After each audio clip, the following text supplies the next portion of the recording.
social media usage has increased exponentially due to the COVID-19 pandemic.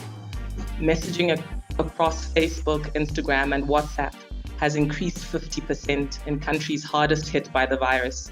And US traffic from Facebook's other websites has gone up by more than 50%. With people spending so much time on social media, and with all of the learning and the teaching at Peterhouse taking place online on the DigiSchool, we felt that it was important to talk about safe and responsible online usage. And who better to have that conversation with than someone who works at Facebook, but who's also a Patreon. With me today is Tongai Maramba. It's a tremendous honor to be addressing the pupils and the school. When I was at Peterhouse and had Petrians come and talk, and I used to think, oh, wow, those guys are old. and now here I am. Now here you are. Yeah. So instead of welcome, let me say welcome back. Welcome back. Yeah, it's good to be back. Could you tell us a bit about yourself and your time at Peterhouse? Yeah, so I was at Peterhouse from 1989, wow, to 92. So I did my O-levels as Peterhouse, and then I left and went to the UK. Okay. I was in Paget. Yeah. Yeah, best house, obviously. Um, I wasn't what you'd call a super athlete, Uh-huh. so you wouldn't have found me too often on the sports field. But I did enjoy choir. I had a good time with friends in choir, and that's one of my fond memories of that. And we had a tour to Malawi, which I really enjoyed. I think it was my first ever kind of adventure without my parents, so that was quite exciting. But yeah, after Peterhouse, I finished my A levels in the UK. Went to university. I'd actually originally intended to make robots for a living, so I studied something to do with robotics. But actually ended up going a completely different direction. Ended up working in telecommunications for like, I don't know, nearly 20 years now. Oh, wow. Okay. So what does your job currently entail? Yeah, so these days I work for a team in Facebook called Facebook Connectivity. And what we're doing, so our mission is to bring more people to a faster internet. Two important bits to that, and both of them really resonate with me personally, are that there's about 4 billion people who either don't have a connection to the internet, so they're not online at all, or the connection they have is so bad that they just wouldn't use it. And, being online, being on the internet, it's just so important for so many reasons. It has such a beneficial impact on people's lives. It creates opportunity. It's a place where you can learn and you can connect. You can be in touch with family and friends. You can start businesses. You can do so many things, as we know. And so a lot of my time and the work that I've been doing has really been about trying to find ways to get more people onto the internet. And so that's what we do at Facebook Connectivities. We try to find, we try to understand what's keeping people from being online. We call them the barriers. And then we try to understand what's causing those barriers and come up with ideas for how to solve them. Okay. And we're not a mobile phone company or an internet service provider, so we work with we partner with the telecoms companies, and we share these ideas. And if we come up with new designs for ways that the internet can be delivered, we'll share those, and then our partners can use them to try and spread the internet more widely. Oh, okay. So from what you've just described, the main thrust of your job is to connect people.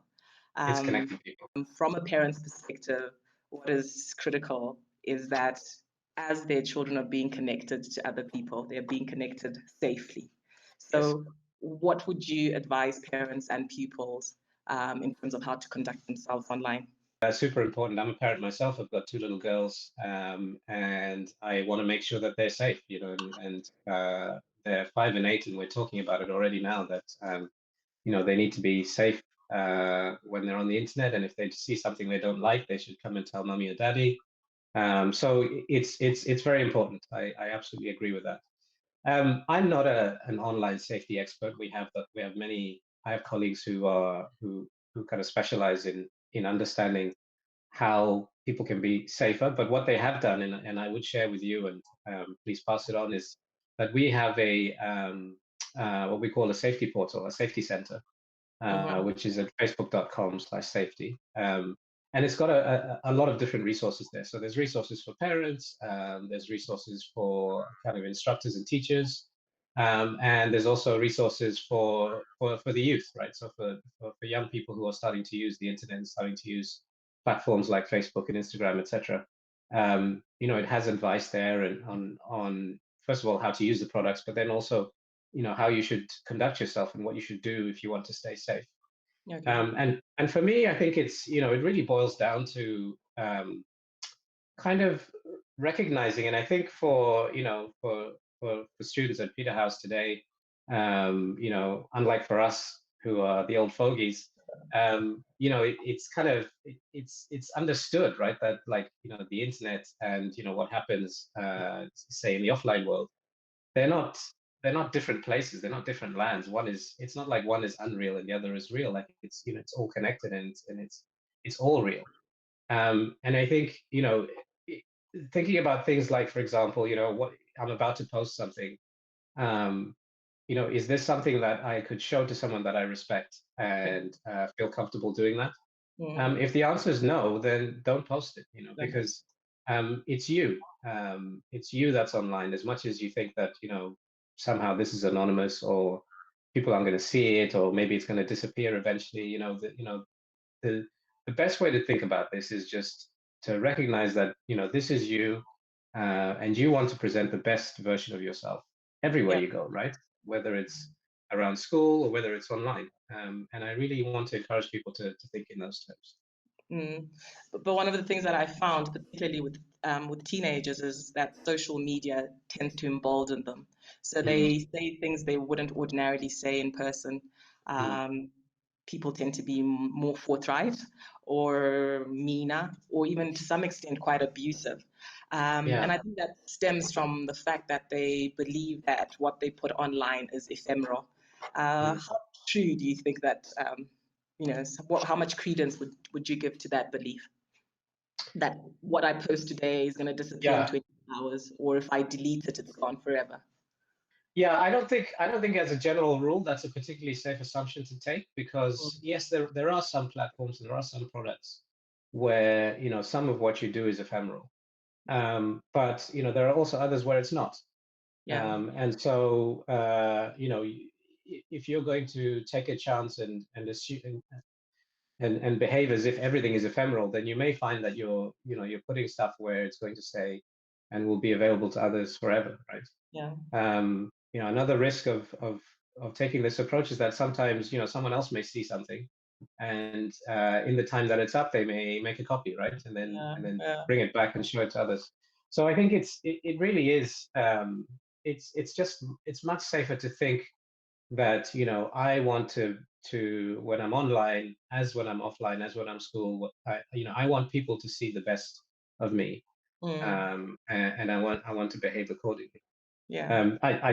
I've just remembered a, a hilarious story which really connects with this in the, let's say, in the offline world. This is when I was at Peterhouse, and I was generally very well behaved. I think you can attest to that, Nelly. Um, Definitely. on this occasion, I wasn't, and I snuck into Malvern House. I think I snuck in after lights out to go and meet a friend and chat about something. And so I was there, I was chatting to this friend, and then one of the seniors came and found us, Yeah. and they said, "What are you doing here? You shouldn't be here." And so we were in this room, and the prefect had come into the room to say, "You shouldn't be here." And I said to the prefect, "Oh no, it's okay. The housemaster, Mr. McQuindy, he said I could be here." And at Mm. that very moment, Mr. McQuindy was walking past the door, and he looked at it and he went, "What did I say?" so Uh, so even when you think something is ephemeral because you're saying it, it may not be, yeah. and it may Yeah. get you. And Yeah.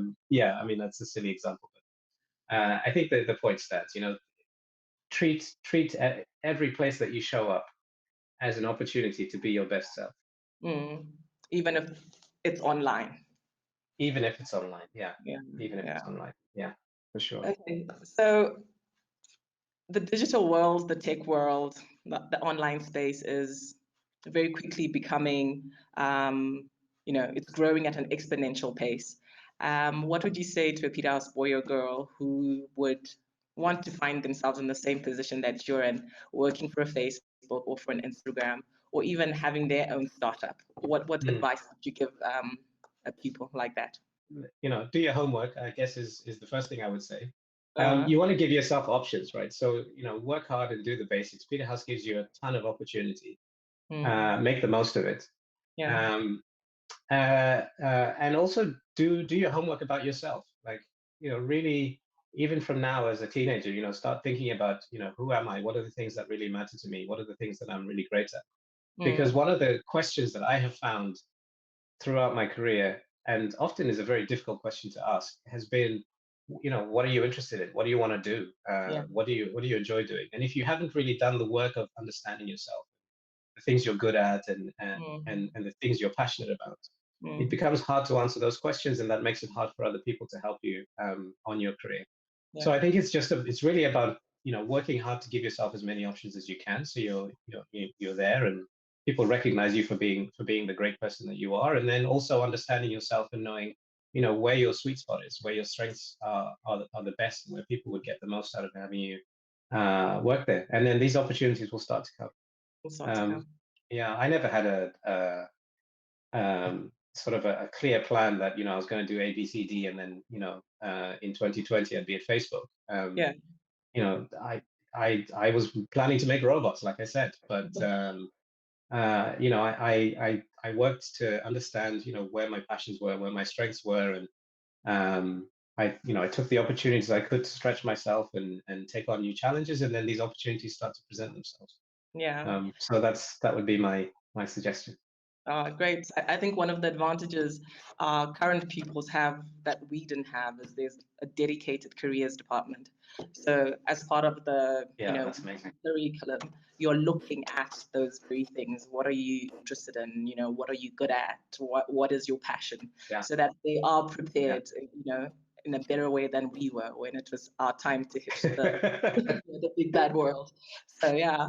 Um, Anything else you'd like to say? I miss the school. I don't know how much I would recognize of it. It's been so many years since I've been back. I've been checking out some of the videos and some of the photos, and I can recognize some of the buildings. So I'm excited. I just want to wish everyone good times and a happy life, and stay safe in these tricky times. And hopefully, I will get to pass by the school and say hello to some of you. Thank you. Thank you, Tongai. Thanks so much for your time.